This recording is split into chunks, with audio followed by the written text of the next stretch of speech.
Assalamualaikum warahmatullahi wabarakatuh. Salam sejahtera untuk kita semua. Selamat datang kembali di tutorial online Universitas Terbuka di mata kuliah teori perundang-undangan. Semoga rekan-rekan tetap semangat dan berbahagia selalu. Pada awal minggu ke-6 tutorial online ini, kita akan sama-sama mempelajari materi yang berkaitan dengan pengujian perundang-undangan dalam berbagai perspektif. Tujuan umum kita mempelajari ini adalah agar kita mempunyai pemahaman tentang pengujian perundang-undangan dalam berbagai perspektif. Kegiatan belajarnya kita akan memahami tentang pengujian perundang-undangan dalam perspektif pembagian kekuasaan dan pemisahan kekuasaan negara. Lalu yang kedua, kita akan memahami peraturan perundang-undangan dalam perspektif legislative review dan executive review.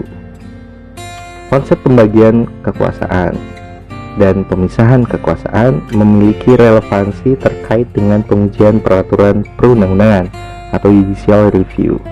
Dua prinsip penting dalam kajian hukum tata negara ini memiliki implikasi konkret dengan mencegah konsentrasi kekuasaan di bawah satu poros atau pilar, serta mencegah upaya saling intervensi satu organ dengan organ lainnya. Prinsip pemisahan kekuasaan ini dikenalkan oleh Montesquieu, yang dimaksudkan agar terwujudnya kehidupan politik yang demokratis serta mengkondisikan kebebasan warga negara untuk berekspresi.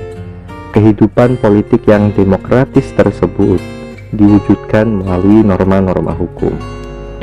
Konstitusi sebagai pijakan dalam panduan interaksi antara negara dan warga negara dan antar lembaga negara yang kemudian dikenal dengan supremasi hukum, di mana hukumlah yang berkuasa.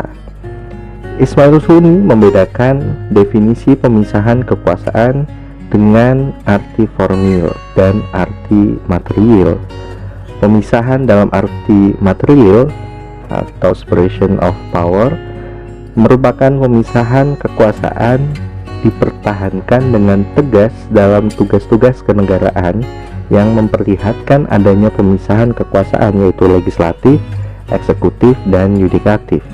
Sedangkan pemisahan kekuasaan dalam arti formil atau division of power adalah pembagian kekuasaan tidak dilakukan secara tegas. Dua konsep ketatanegaraan ini terkait dengan pengujian undang-undang terhadap Undang-Undang Dasar sebagaimana diatur pasca amandemen konstitusi, yang konsep pembagian kekuasaan berubah menjadi pemindahan kekuasaan dengan pembagian prinsip check and balances. Sedangkan sebelum amandemen konstitusi menggunakan prinsip pembagian kekuasaan atau division of power.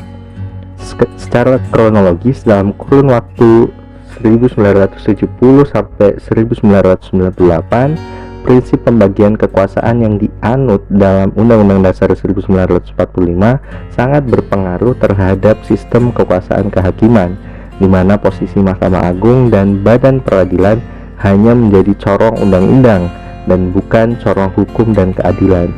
Hal ini berakibat kewenangan pengujian peraturan perundang-undangan di kurun waktu itu hanya dilakukan pengujian peraturan perundang-undangan di bawah undang-undang.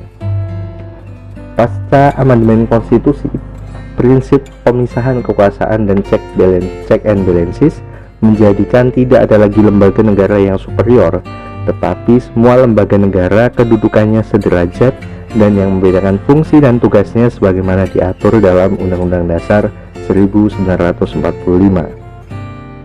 Dalam konteks judicial review, pengujian undang-undang terhadap Undang-Undang Dasar dilakukan oleh Mahkamah Konstitusi, sedangkan pengujian peraturan perundang-undangan di bawah undang-undang dilakukan di Mahkamah Agung.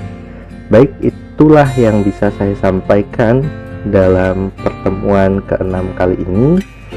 Jangan lupa rekan-rekan untuk menjawab di diskusi yang sudah disediakan di forum e-learning UT, dan tetap semangat dan sehat selalu. Akhirul kalam, wassalamualaikum warahmatullahi wabarakatuh. Salam sejahtera untuk kita semua.